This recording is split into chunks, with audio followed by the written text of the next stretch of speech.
3, 2, 1.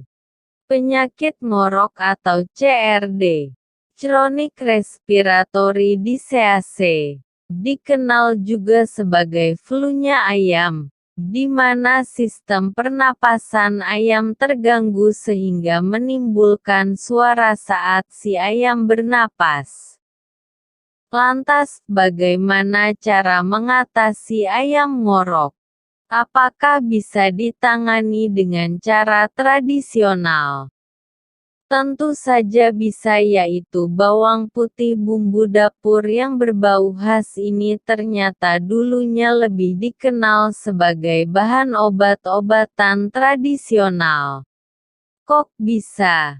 Bisa. Ternyata bawang putih mengandung senyawa bernama allicin yang bermanfaat sebagai antibakteri serta menguatkan kekebalan tubuh dari ayam jika diberikan secara teratur.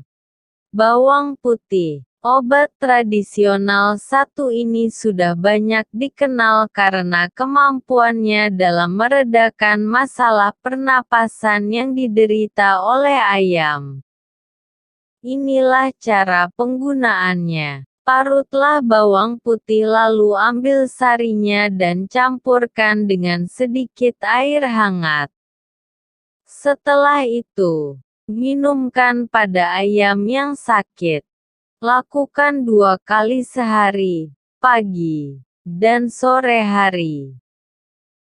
Bawang putih ini juga berguna untuk membunuh cacing yang terdapat pada usus ayam. Ya, semoga bermanfaat ilmu ini bagi pemboto di Indonesia. Semoga semakin jaya dan semakin sukses bertenaknya. Oke, sampai di sini saja dulu dan jangan lupa subscribe dan like video dari saya ini. Oke, terima kasih.